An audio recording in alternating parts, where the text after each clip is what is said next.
Well, good morning, investors. Thanks for coming out on a Saturday morning. It is actually slightly warmer here in Michigan, so good times. We're looking forward to spring.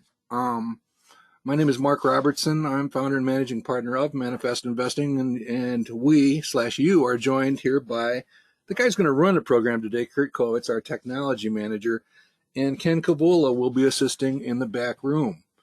This is being recorded. It will be available via YouTube. We're going to go through what I think is a fairly interesting extension of kind of a mini workshop that Ken and I did for bull sessions a couple months ago.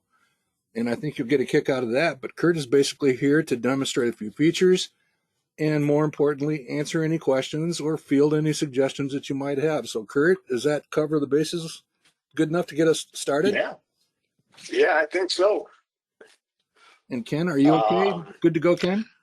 I'm okay, and I'm watching the questions, folks. So just put your questions in the questions box, and we'll try to get them answered for you just as soon as we can. I won't disrupt the flow of the program, but I'll make sure that we get all the questions answered before we leave you this morning. All right. So with that, I'll kick it off here. We did this how long ago, Mark? A few weeks ago, we did one of these where I walked through a lot of the site. I'm going to try and focus on some of the things that we may not have covered last time, go into some tools and options that we might not have showed off. But if you want a specific feature demonstrated, or if you have a specific question, please, by all means, ask a question or raise your hand, and they'll let me start. So, Kurt, just wanted to go ahead. Kurt, this is Ken. We're getting some background static, quite a bit of it from your sound right now. Is there something you can do about that? Yeah, I can push my laptop way back. I need to be able to buy a new one of those. When I start videos, it decides that the fans need to spin fast enough to take off from the desk. Is that any better or worse? That is better. That is better. All right. Okay. Let me see if I can. Well, if I push it any further, it's going off the back of the table. So let's not do that. Okay. Would make you a cat. Yeah. The laptop is getting old. At least the one that I have right now. Alrighty. All right. So one thing I wanted to mention is we are raising our prices, and this little bar at the top will go away in about 7 days. And on the extend now is not a button that makes it extend. As soon as you click it, you'll be taken to your subscription. So it is safe to try and press that button. Also, if you have friends, I have one or two, but they already know about Manifest Investing. So feel free to share. You can either copy a link and just send it off to them. I referred my brother there, and either of these things are a great idea if you enjoy Manifest Investing. Extend your subscription a little bit and lock in that lower rate now, or tell a friend. And if you're annoyed by it, you can always get rid of it. But I'll keep popping it up every day until it's done, just so everybody has an opportunity to see that. And once again, you've helped me understand something I didn't understand. I got an email talking about that $100 off. I didn't know what the person was talking about. She was claiming it to be a better investing incentive. So I was very confused. Now I know how to answer her. Well, and the thing that we'll see here is that we have not raised our prices, folks, and much. In fact, we've decreased our prices over 20 years. So our new pricing is significantly higher than what a lot of our members are used to. And as existing or legacy members, will probably never even approach this price, because I'll graduate the price change over probably 10 or 15 years. So you'll probably never get to our full price. But if a new member or your referral or anybody that you talk to comes and sees the $199 and is whiplashed, the referral program offers them $100 off. So I can get in the door. I'll take care of her now. I understand. Yep. It'll cost us $100 because I understand, but that's okay. She'll be happy. One of the things that I've been working on is more of the public page. So if you have friends and you want to have them learn more about manifest investing, we have different ways for them to learn about it. They can sign up for a free email that we'll be sending each Monday morning. They can view dashboards and unlock dashboards just by giving us an email address so we can tell them more about manifest investing. I don't do any hard sells. I don't spam people that don't want me to email them, but they give us their email address. I'll tell them a little bit about par and quality and sweet spot and things like that. So just wanted to show off some of this. It makes it a little bit easier for people who aren't part of manifest investing to learn about it. I will say, Kurt, that I'm hearing yes, from yes. a number of people that want to. This helps them with their efforts with friends and family. There's no doubt about it. Right. So let's see. I'll go back to sign in. And if you were here last time, I mentioned this, but we do have two-factor authentication, which is an extra security feature. If you want it, you can enable it from your settings under security. So one of the other things that it'll show is we keep track of sign-ins. So we're adding a few security features that just allow you to make sure that your account is yours and nobody else is playing around and seeing your stuff. So thought I'd mention that quickly. Man, I was really hoping that we'd get a lot of questions that say, show me this today, Kurt, but we haven't yet. So we'll keep on rolling. Well, there's your nudge, people. What do you want to know about? Yeah. One of my favorite things, honestly, right now is featuring the stock search and seeing those results come up to see if I can investigate or find a good idea, something that I want to see. So if we go to my stock searches and I have, where is it? Didn't I have a, well, we'll make a new one. That's all right. We'll edit this one. We edit a stock search and we make the criteria pretty tight. We'll use the sweet spot, maybe the triple play, and we'll say that we want to find companies that are really close to their 52-week low. I was supposed to run it. So this is even more than I wanted to see, but let me edit one more time.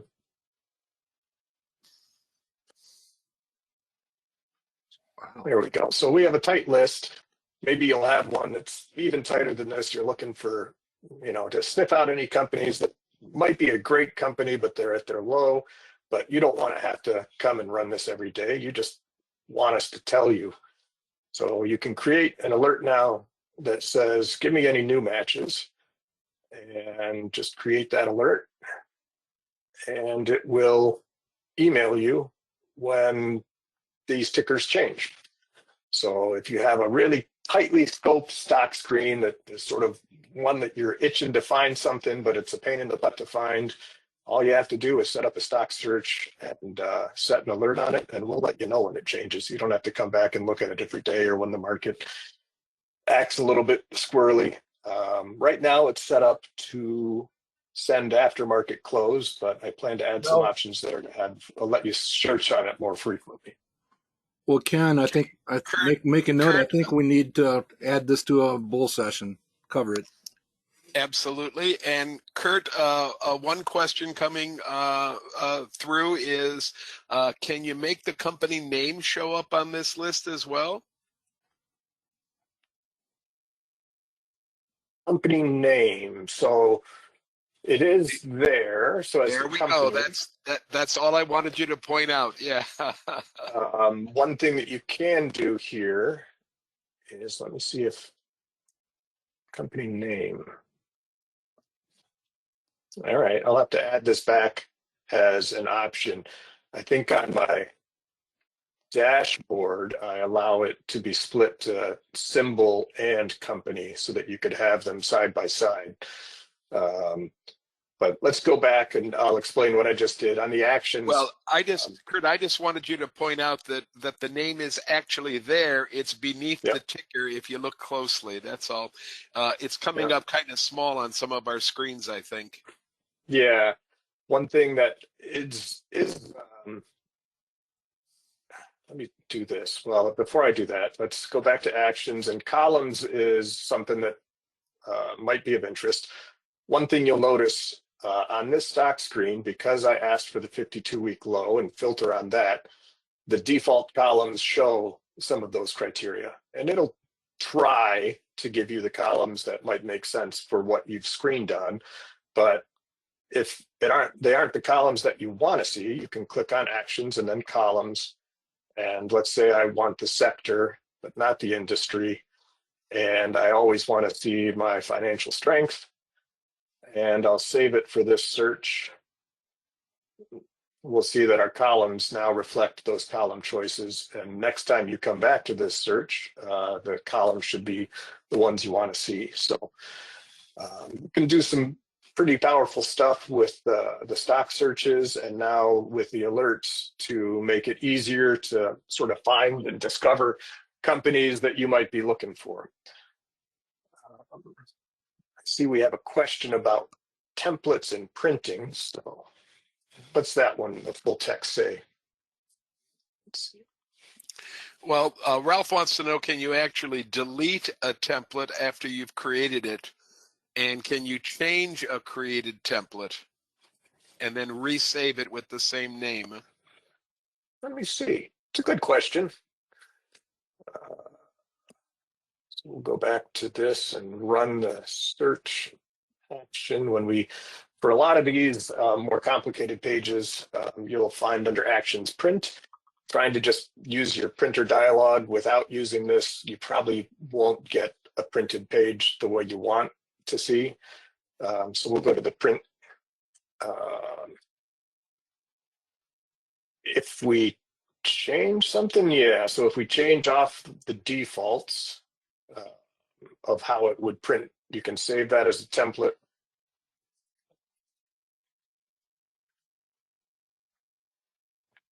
Save it, but I think you're right. I don't think it's going to let me change that. So let me add it to a list here. Edit, template. Wonderful. Thanks for the question. That's great. So once we've saved that, it is supposed to show you that you have a saved template and allow you to change that, but it's not looking like it will. So we'll fix that, and that'll be a good change. So when you go to actually print, it will then give you the print dialog, the print preview that shows you what your page will actually look like when you print it. So if you're trying to print stuff, I highly recommend using that print option.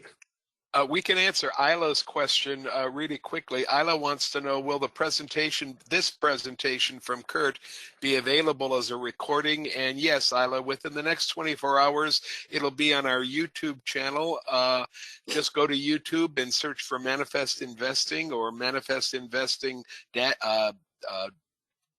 Roundtable or anything like that, and you'll be able to find this presentation along with the one that Kurt did a couple of weeks ago, and along with everything else that Mark and I and Kurt have done in the last 16 years. So please, when you go, Isla, be nice to us and subscribe to our channel if you would. We'd appreciate it. One of the other things, once it's up on the YouTube channel, there's a few background jobs on the website that go out and pull that. So we'll pull all of the past events. And if we can line them up just right, they show up here within a day. If not, I have to go and look and fix it. But typically those show up within 24 hours of being posted. And recorded events that have been processed by an AI tool for captions and all of that. On the watch recording on our site at Manifest, you'll see a summary of what we talked about.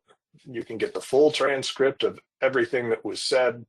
along with who may have said it, if it can sniff that out. We'll try and tell you any stocks that might be mentioned, although once in a while it puts an odd symbol in here, but it does a pretty good job of that. And then it'll break it down into chapters. So if there's something in particular that you're wondering, how many times did Mark mention Portillo's, you can jump right to that point in the meeting. I'm never going to let that go, Mark. We're just going to keep harping on it. I get that. I'm also noticing that it's doing a better job as time goes by with Ken's last name. Yeah, I had to tell it how to spell Ken's last name. Okay. So there's some code in there that says it's not Kamula or Kabula or anything like that. This is an important artificial intelligence lesson because his name's right on the cover slide, and the AI engine ought to be able to figure that out. So you would think. Just preach it. Here's a question, Kurt, from Greg. He wants to know, once you display a stock symbol, is there a link or section that provides details about what that company does? Ooh, that's a good question. You know, I have that now, but I'm not sure I'm displaying it. So on the external research tab, I think I am pulling that information in. What's the overview? I don't necessarily show it. Go up to Go up to the overview at the top here and see what that looks like. Yeah, I don't put the actual company information. You know, I get that now, and I can do that. So let's make sure that we add that company details. And then Mark K has a question. He wants to know, probably for you, Mark, what data is the platform using to calculate par, and where is that data coming from? All right, the short answer is we basically aggregate a number of sources in all of our fundamental data, including Value Line, S&P, Morningstar. The actual data for many of the points comes from a site called FMP. We'll be adding that to the site here shortly. Current price, that sort of thing. But yeah, we basically aggregate everything. The way to think of the site, especially if you haven't been around for a while, it's as if we take all the analysts who cover, in this case, Microsoft, as Kurt's got on the screen, and we basically aggregate all of those key forecasts and assumptions that they make into one consensus, which you see down below here. So the answer is they come from us, but they're sourced from a fairly significant number of trusted sources. So I don't know if that answered the question or not, but that's basically what we do. As far as, I'm sorry, go on, finish. Yeah. No, I was just, go ahead, Ken, jump in. Mark, Ann is gently prodding you by letting you know that there are certain names on the Groundhog list that when you click them, no dashboard appears. Are you aware of that? I am now. I don't am think when Mark I run was, into but it. I am. Yeah. So I'll audit that and make sure all of them are considered public. We have a flag on dashboards where you can make them public and searchable and find those. And somehow when the Groundhog contest was kicked off, some of those are not set, so you just can't get at them. But I'll fix that shortly. Those would all be Mark's operator error because he didn't know he was supposed to do that. And here's a question. question. There's probably ones that happened after. But here's a question for Kurt and Mark. Chittum wants to know, will the past events provide a PDF button so you can make a PDF of the past events from the manifest site? I think that might be looking for the slides. And what Mark does, I can show that off here on the forum. So for the bigger events, we can come down here and look at the Jamboree. Mark typically posts the slides within the forum under the event name. So if you're looking specifically for the session PDF, the slide deck, that's where you'll find those. I've been thinking about how to pull those into our events automatically, but I hadn't sorted that out yet, and I'm not sure I can teach the code the right way to go always find these reliably. Try So that. I haven't done it yet. Yeah, we'll try to come up with something along those lines. But yeah, they are Yeah.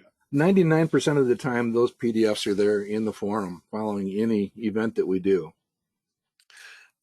Mark K has a follow-up question. He wants to know, he kind of understands what you mean about the data. How about the estimated PE ranges? Are those coming from the same kind of sources? Absolutely.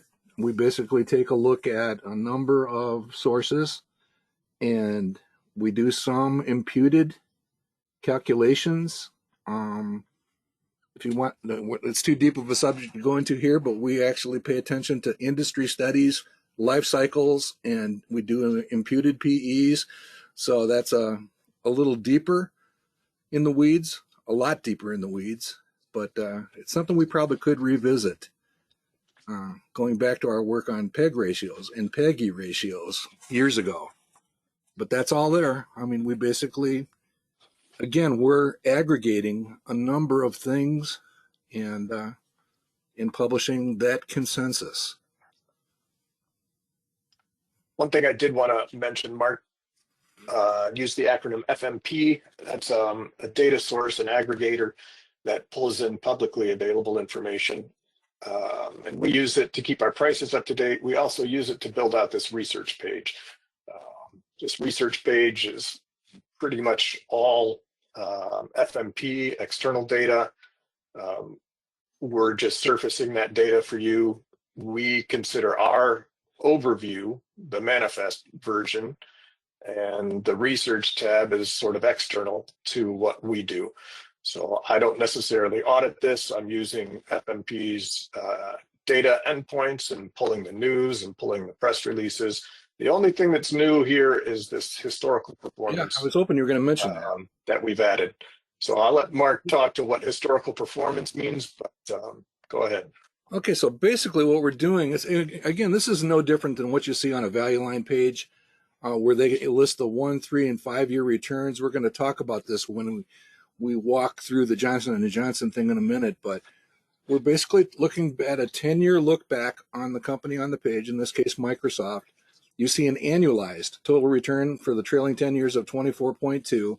The market's up 15.2 over that same time frame. The first number minus the second number gives you the answer to the question, how much has Microsoft beat the market in percentage points over the last 10 years? And that's a big number. That's a very nice number. Any of you joining us from the Puget area are very happy with that number because most of you are Microsoft shareholders. Okay, so keep that number in mind. That's going to pop up as we go into our mini case study this morning. I see a question or perhaps just an instruction from Anne. She's telling me that I should hover over the technology and software links. One thing to mention, anytime you see these little dotted lines, they're not necessarily direct links, but they're an indicator that if you mouse over that, something's going to pop up. A card will show some information. So you'll see those not throughout the site, but you'll see them in certain spots.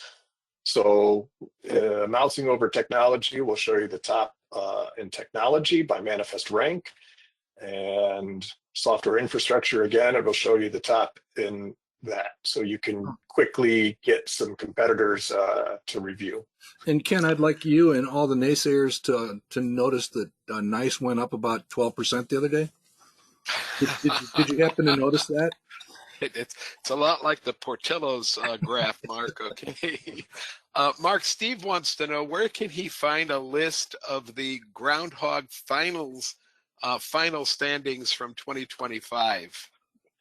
We covered it during a bull session, and I'm going to publish an article which will present the entire list on the homepage. I'll probably do that later today. If you go to the most recent contest and go back to the 2025 one, so we have a link to the recent and we have a previous year, 2025.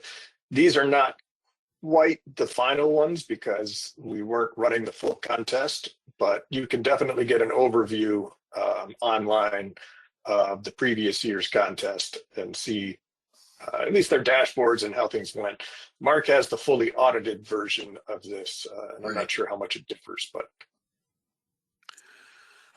Jennifer is taking us back to the price again. And Jennifer, we would refer you to the fact that the price for legacy investors, people that have been manifest investors in the past, that's $40 now through the end of February to extend your subscription one more year, or you can extend it 2 more years for $80.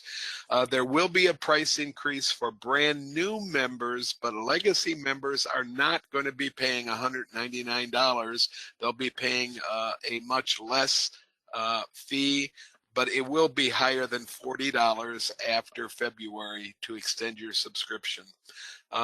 We've talked about that a little bit at the beginning of the session, so I think we can move on to something else right now, Mark. Okay. I think also a great thing would be is for Kurt to show that anyone who's looking for how their dashboard results are, they've made it easy so that you just click on names and then alphabetically they will come up. In the challenge, in the Groundhog challenge, yeah. Yeah. Mm-hmm. Oh, Groundhog, wait a minute. It says favorite dashboard. Groundhog is spelled wrong. On the go back one slide. my typing skills. That's my Groundhog portfolio that I submitted. I think that's like the Taiwanese pronunciation or something. I don't know. The Groundhog. So we'll show my values. And now I have to edit I can't edit my dashboard because I've submitted it. Oh, I can fix that for can't you. even fix my typo, folks. Buy me lunch, I'll fix that for you. Oh, that's terrible. All right, one thing I'll mention really quick since we're here is there's this little icon that says you can share it. So if you have a public URL and you want to show somebody how good your Groundhog is doing without a D, you can click that. Let's see if this works. There it is. There's my public dashboard Groundhog. As we can all see, there's been some calculation errors because I'm in 97th place. We'll see if we can get that resolved here. That's between Ken and Mark all the time. Yeah, I'd like to point out that they are both below me. So just so you know. Okay. It's early. You got to be real careful about how you sling the language in the early part of the contest, Kurt. It comes to bite you a lot of times. So we'll see how it goes. I'm consistently not in the top, but I'm consistently high enough. So let's move on to the forum. We haven't talked about the forum a whole lot, and I'd love to see more people on it and more people asking questions. Don't be afraid to ask a question here, you guys. We're monitoring pretty closely. Yep. So one thing I wanted to point out is I visit the forum pretty frequently and click through and make sure that everything's looking great. And I don't leave many things unread, but when you come to the forum, there will be the number of posts that are unread. You can click on that and it'll show you within different time frames. So let's say you're a new subscriber, everything's going to be unread. So this number would probably be all, and it might have a few thousand. But you can also just see what's been happening in the last few days. So we can switch that to everything, not just the unreads. So we can see everything that came up in the last 24 hours, or you can toggle that back to unread. Instead of seeing posts, you can just see which topics have new discussion happening on them. And from there, click in and see the full view of it. This was a fun link. So if anybody wants to know why data centers in space are dumb, I highly recommend watching that video. It's amusing. From Kurt, how would you search the forum for a particular ticker? Oh, don't do that one. You're going to get a few. Yeah, we definitely got a few. I think there's a couple of different ways to search. There is this search right within the forum, and that will specifically search the forum and bring things up right there. So you can see what people might have been posting about. You can expand those to see exactly where it might have matched within there. And Are that's they a great way. Kurt, are they appearing in a particular order, or are they just randomly on the list? It looks a bit random to me. Yeah. What typically I do with search, we weight results. We try to programmatically weight the results for the ones that are more appealing. So even though they might seem a bit out of order here, it probably has more meat to it in the ones that I'm surfacing first as to ones that we're surfacing lower down. Ones that are older and older and older will probably show up unless there's more to it, and it thinks it should weight it higher. If this isn't doing exactly what you want, there's the full site search, and we could try that as well. You can see we've got a lot of articles here. You can go to this view all. Man, I wanted to revise this. I want this to be a little bit more apparent, but we can go to the full site search page, change this to the forum discussions, and then you have an option there you go. to say, I want to see it via the newest, and that would show you the newest mention within the forum. You can also, really, we never talked about, I find that hard to believe that it hasn't been a mentioned stock. It's been pretty rare. In a recording. Gracie Groner's rolling in her grave. I can't believe we talked about Gracie. I would have thought it might just be I only have transcript generation for the past couple of years, 2 years or so. Okay. So I'll probably just hasn't been mentioned in the last couple of years. But in this case, Microsoft, for example, you can come to the search, look for a symbol, go to the recordings, and find where that company may have been mentioned in a specific recording. Come to the video, probably look in Microsoft. Hopefully we find, Microsoft, and then you'll see it was mentioned right at 15 minutes. So you can click on that play button and see exactly what they might have said about Microsoft within a video. So I think that's a pretty cool option, but you can also come to the site search and find articles that may have mentioned it. And like we were talking about, forum discussions that might have mentioned it. I wonder if you could port that relevance or newest selection box over to the other search area too. Yeah, to right within forums here. Yeah. Yeah. So we'll try and get that. Something to look at, think about. Greg is telling us that he's having trouble searching for an article called Understanding PAR. What would he do to find that specific article? Let's see. Understanding, let's view. Then go ahead and put PAR or return forecast is what I would search under. Oh, understanding. Let's try that. Understanding, and put PAR in it. Otherwise, you're going to get a broad return.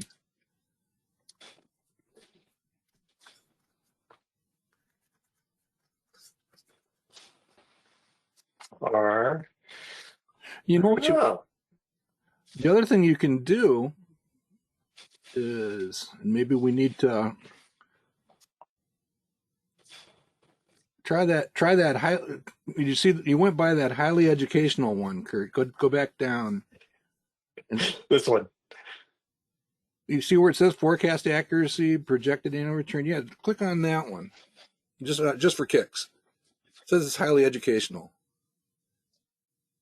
Okay, not what I was expecting. I would expect Ken Kavula's classroom session on PAR to be deemed highly educational. I'm sorry. We can if it was an actual article, this will help. Yeah, if we do switch that. to the article version instead of discussions. There you go. You can see there's Walter Slosh. We talked about him this week. Yeah. And then do you see, is there a Ken Kavula listed there? No, not yet. I don't see it. Yeah. I mean, there's only 5 pages of results. How hard can it be? Type in Kavula just for kicks. Go up to the top of the search and add Kavula to that. And now see what you get. All right. We are getting ones by Ken. You must have mentioned him. How many results? All right. We only have a page of results. So let's see. The art of stock picking, successful investing. Well, I don't know. No, I'll have to work on it. We're going to have to teach it to look for the highly educational Ken Kavula club. What was the name of the column, Ken? It was Clubhouse? Greg says it's understanding par. I don't remember what you're talking about, but that's because I'm old. So Yeah, put club add Clubhouse to that and see what happens. All right. I was going to ask Solomon if we can find it. Do we have an article on understanding par by Ken Kavula? Maybe it'll do a better job. And see if well, we talked about it a lot during that session. I don't think there's an understanding par article. Yeah, it's coming up with a successful investing 5-1. Elegance and Simplicity was that's one of his sermons. Yeah. From back in Little 2011. nudges, that is too. No, there should be a Clubhouse article. We're going to have to figure out how to make it work. Well, we'll find it. One of the things that I quickly stuck in here again is we're working hard on what we call a manifest research assistant, and it knows all about the site and can help a little bit here and there on things that you want to accomplish. So we're going to try and roll that out more widely. But again, if you're interested, I have a few people who are generating conversations with it and seem to be enjoying it. So if you want to be added to that list, just send an email to kurtk@manifestinvesting.com and let me know you want to try out Solomon, and we'll give you the keys and you can see what it'll do. Okay, Greg is just following up with some more information, Kurt. He saw understanding par in the what's new link, but then he couldn't find it anywhere in the forum itself or anywhere on the site. So, it could be this. We have a guide that we've been working on. There's still a few rough edges, but I'm smoothing those out. I'm getting some more feedback. But if you click on guide, we have a new user's guide that tries to cover just about everything. There you go. But core concepts. See what that one gives us. And it'll talk about projected annual return, the basics, go over how it's used and stuff like that. So that might give you the kind of information, Greg, that you're looking for to start with, at least. Yes. Yeah, and there's quite a bit here. If you go to the guide and you want to read it in order, as you scroll down, you'll always see sort of the next in the category. So we'll get the welcome, 2 things that matter, and if you just keep reading all the way to the bottom, the next one it'll keep on going through what you want to do. So you can read the entire thing, and I would love feedback on this as well. If there's Kurt, anything that seems a bit troublesome or not well explained. Kurt, for those folks that aren't as quick with their eye as you are with the movement on the screen, could you show them how to get to the guide again, please? Yep. So we've got it in 2 places right now linked. It's right on your user menu under guide. If you also happen to come to the help center, it's the first link on the quick links on the help center. So manifestinvesting.com help. It's publicly available. You don't have to be signed in. You can click on the guide and you can step through just about all of it. There's a few things Down here at the bottom, I want to do more interactive tours like this, but if you were to click on take a tour, it will give you a tour of a feature on the website, in this case, stock searches. That requires you to be signed in because you're actually walking through the feature on the website. So it'll walk through and give you some information about how to do things. But again, from the user menu, the quickest way is just down to guide. Yeah. All right. So hopefully we've given everybody some stuff to chew on a little bit. Our intent is not to try to cover everything here this morning. Kurt intends to do this on a fairly regular basis as we continue with the propagation of the website. And he asked me to, go ahead, Ken. Our friend Steve says that if you search, we're just going to finish up this rabbit hole before we go into something new. Sure. Steve says if you search for drilling into the numbers, that takes you to an article that I wrote that explains how PAR is calculated. That might be something that Greg is looking for as well. There it is. This one here, drilling into the numbers forecast. See, that's going to be the Clubhouse feature I was thinking of. That is. Yep. Yeah. Well, there we go. I'm sorry I cut you off, Mark. Go ahead. No, now. that's fine. You did a good thing. You proved that I wasn't imagining things. All right. So, Kurt, do you want to take us to the homepage, and I'll take us through a quick tour of that when to sell discussion that we kicked around a little bit. So what we're going to show you here is, again, this is going to just take us to the forum. So this is directly at your fingertips. You don't need to be screenshotting or anything. And Kurt's going to go ahead and click into today's topic, which is discovery. And here I see that there was a little bit of abuse for me there in the second entry. He will pay for that. But as we go down the page here, what I wanted to do is basically show something that we've kind of compiled, put together here within the last few days. And Mark, I'm going to stop you for just a second. Is there any way that Kurt can take this and make this bigger for folks that are of a different generation and have a hard time reading all this very small print? There's one way. Probably scroll Can you just a little bit. Can you just take that screen and yeah, one second. I want to. Yeah, I just want to show off one thing real quick. We can do this, which is get some larger text in there. And I'll save that just to show off a feature. And we'll go back to our forum. So that helps. Not a lot, but it helps a little bit. So that's that helps with this, but it's not going to help with this. So what I'll do here, that's a screen capture, but we don't need to drill into the actual individual numbers. People can go to there. That's quite a bit better. Yes. You want to do that. Okay, so what I did is I went to the Bivio. Bivio is an accounting program that's used by a number of investment clubs, and they keep 50 most widely followed stocks on their website. And I just quickly downloaded or imported their 50, and I whittled it down to 19 or 20 stocks just so we could have a hypothetical club portfolio. So that's what you see here. I just kept, in this case, I think I kept 19 stocks. And you can see that it goes through and it calculates, it shows all the major normal or traditional columns on a dashboard. And what I want to go through blow that, Mark, are you going to talk about the dashboard? If so, Kurt needs to blow it up a little bit. No, I'm just going to point out that it's a little crowded, but on your own computer you can increase the size of it and it's not so bad. But this is just an image to show you that we're looking at 19 widely followed stocks at Bivio, and they're in the proportions held by Bivio club partners, participating clubs. Okay, again, all the traditional columns are there. That's a little bit better, Kurt.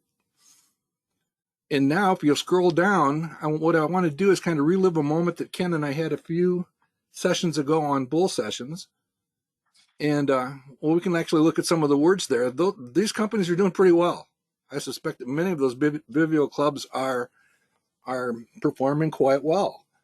And again, it just underscores this notion of when you perform very well, when when a company's stock price surges, its par goes in the opposite direction. Okay? And so now what we want to do is go down and take a look at, and Kurt already demonstrated this for you briefly. You want to go ahead and try this for your homework.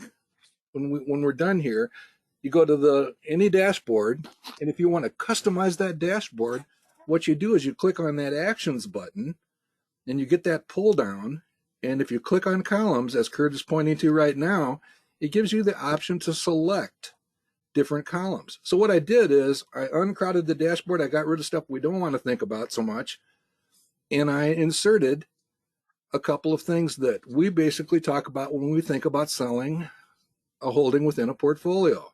I added the RSI, I added the prove so I could reconcile that versus the par, and Kurt has just recently added this relative return calculation, which in most cases is going to be a 10-year look back. That's that number we had for Microsoft earlier. The answer to the question, how much has this company beaten the market over the trailing 10 years? So it's basically showing you the strongest performers versus the weakest performers.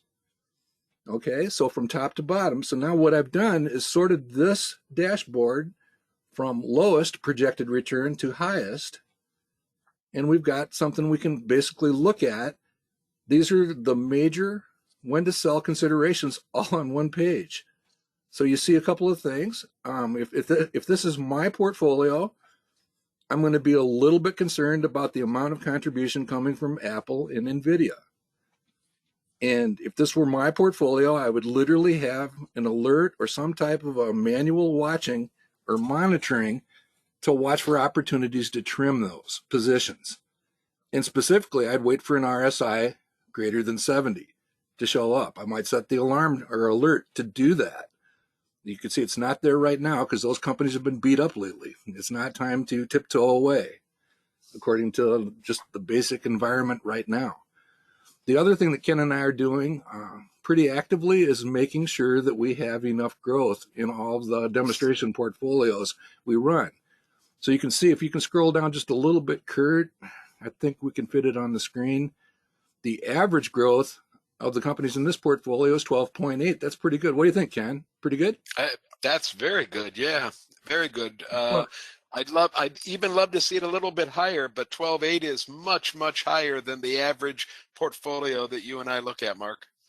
so we're constantly on the watch. Anybody that's dipped down, and again, we're not saying these are bad companies. These are, Johnson & Johnson is one of the most preeminent companies on the planet, but it is a mature company growing at 5%. So in order to drive that number up, that 12.8 up, sometimes you have to tiptoe away from a company like Johnson & Johnson and replace it with, for example, Netflix, and pick up a little bit more average growth for the portfolio. Mark, I want to ask an important question before you go much further. Sure. Are these values adjusted to include the dividend returns in these companies? Yes. Okay. When you're talking about the relative returns, Yes. yes, Mhm. we're using a look So that- back, which, Kurt, do you want to expand on that, or So it's not just price-based then. it's not just? No, it's a total return price. Great. Yep. So it's including dividends. So we are accounting for dividends in that important question. Great question, Ken. So the quality of the portfolio is fine. There's nothing there that's screaming that they need attention. So the companies up at the top of the list are the ones we would scratch our heads over and think about selling. I have singled out Johnson & Johnson because it does have a relative strength index greater than 70. Again, I'm not saying that Johnson & Johnson is a bad company. I'm just saying that it's been chugging along pretty good. And if you were looking to tiptoe away or do some trimming or whittling, that could be a candidate. The other thing, and we're going to see this in a second, even with a tremendous surge in price, it's still underperforming the Wilshire 5000 over the trailing 10 years. That's kind of amazing, really, when you see the next picture we're going to show you. But from top to bottom, the prove and the pars are pretty well reconciled. So that is just a reference point. So go ahead and page down a little bit, Kurt. You can see these are the three columns that I added, along with some verbiage as to what we're looking at.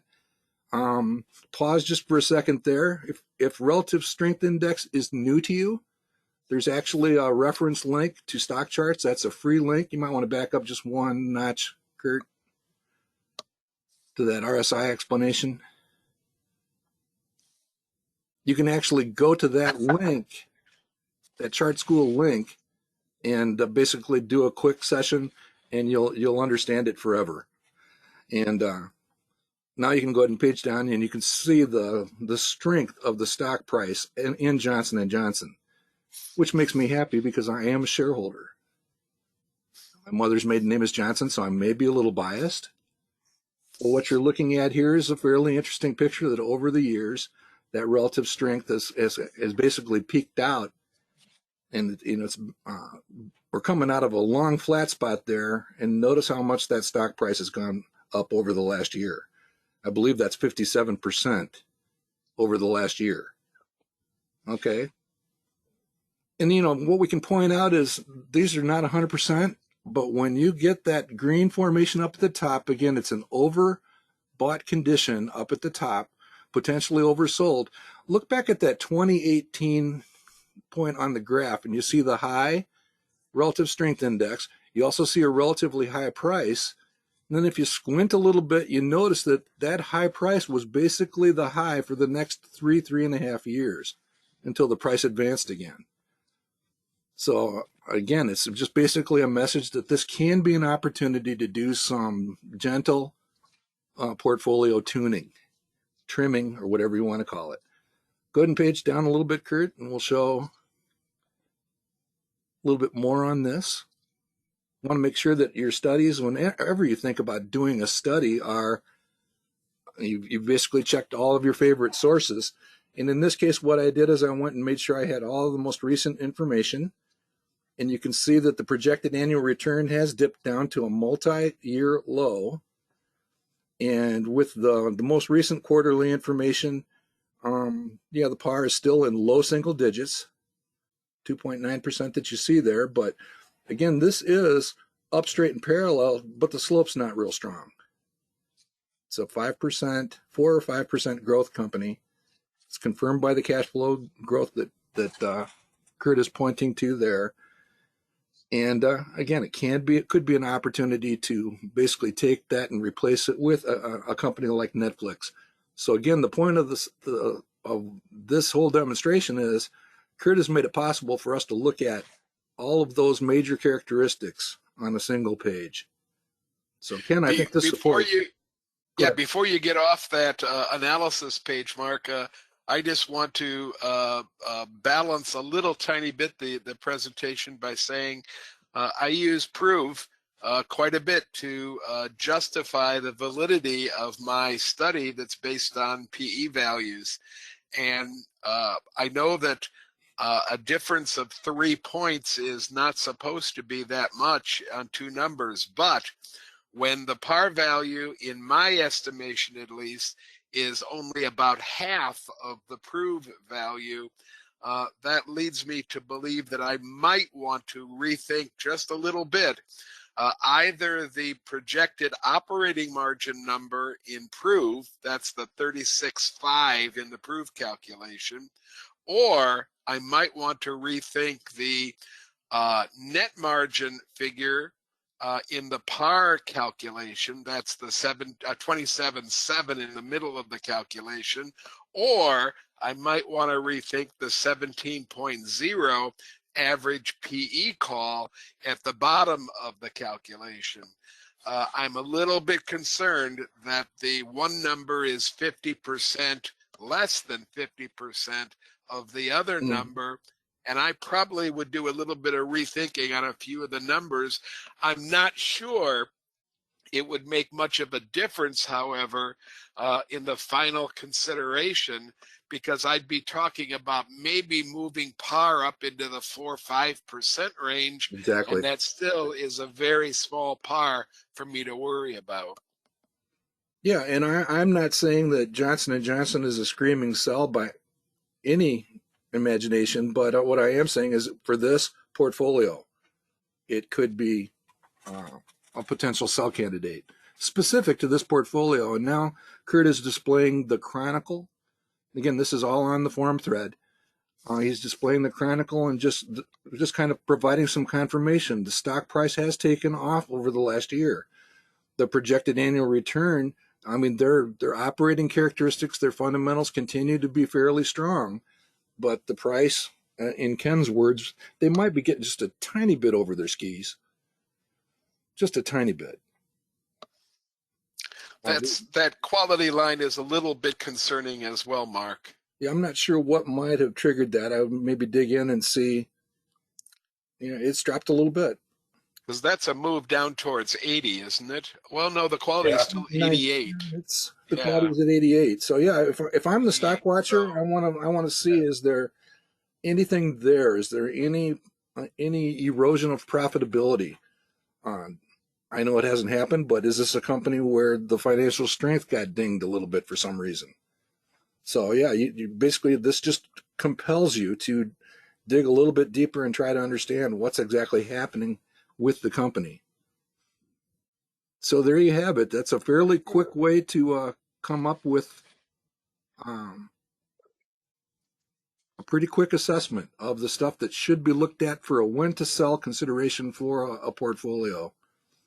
Well, and Mark, the major use of the tool, as I see it, is to basically begin to help you reduce the number of candidates for thinking about selling. If you can only have to really dig into 2 or 3 rather than into a half dozen, that really saves you a lot of time, and it focuses you on companies that probably are more worthwhile of selling than other ones.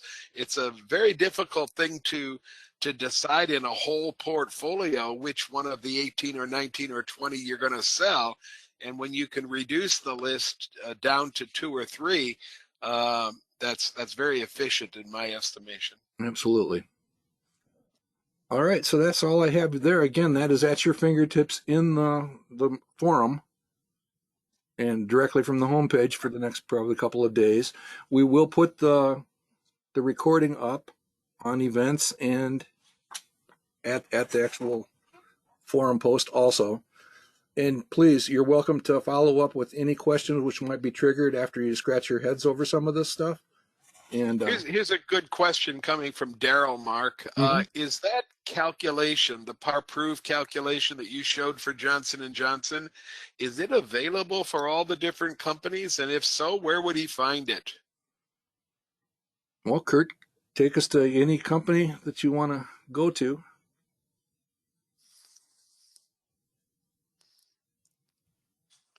Well, I think Daryl's talking about the actual calculation itself, Mark. And if you go down, if you go down the page, all of the inputs are actually on this page. At least I thought they were. No, they will be.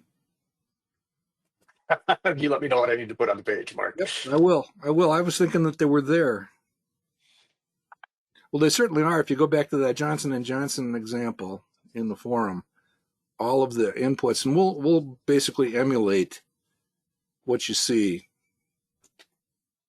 Right. And you can search the topic. Ken and I have talked about this topic now for nearly 10 years. Can you believe it, Ken?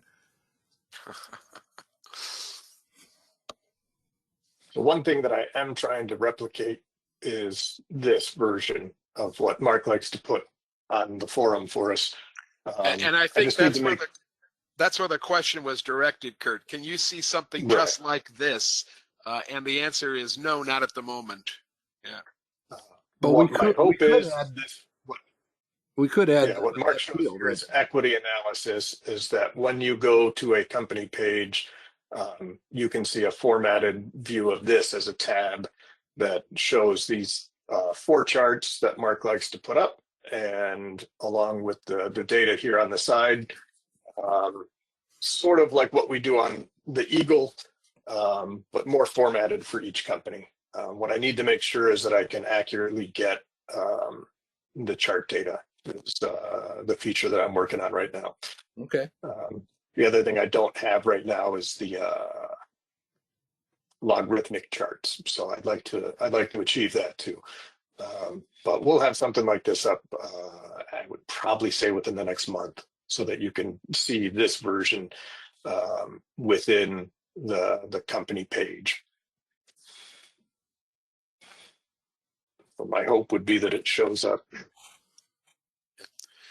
Mark Sherrill is just giving you as an a tab attaboy. here. Go ahead.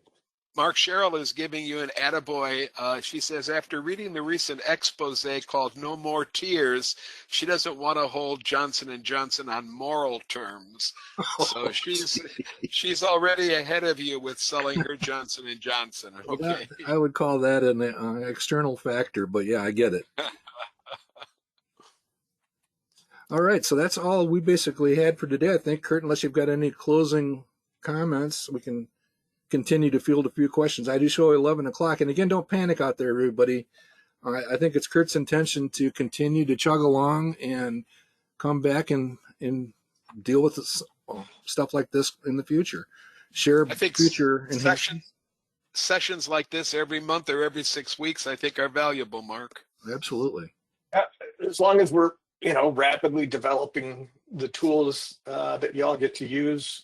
Yeah, I plan on showing up here probably once a month and talking through and answering questions and making sure the site and the tools are doing what you guys need. There's too much for me to walk through everything every time I make a change. So we have a lot of automated tests to try and make sure I'm not breaking things. But as you guys found out today, we stumble across things that aren't working the way I want. And I want to say thank you again for all you've done. You're getting all kinds of thanks online as well, Kurt. Okay. Wonderful. So, and again, one thing I'd mention is right here, the report a bug or contact support. It's showing my name right now because I'm signed in. You can email directly. You can use the contact support and ask us a question. The contact support goes to both Mark and I. Report a bug shows up in a different place, and I can sort of see what you might have been doing before the issue happened. It'll give me some insights on what pages you might have been on. So you can report a bug, and I'm the one that would see that. And I'll get back to you. Usually with the bugs, I can try and chase those down pretty quickly, but it might take me a day or two. If you contact us for support saying, geez, I just can't use something and I need a little bit of help, we'll try and get back to you pretty quickly. Good stuff. I'm going to go ahead and shut down the recording. Thanks again, Kurt, and thanks, Ken, for helping us out in the back room. And Mark, we've cleared the list pretty nicely in the back room. Ann Manning has her hand up, Mark, and before we leave, let's unmute Ann and see if she has something to tell us here. Ann, you're muted by yourself, so you have to unmute yourself in order to talk. Good morning, Houston. She's going to taunt us with the temperature. Maybe. I'm not getting a response here. So I'm gonna let's just shut down. Ann, we'll talk to you at bull session, Ann, okay? All right. Thanks, everybody. Thanks for spending the time with us. And again, thanks, Kurt.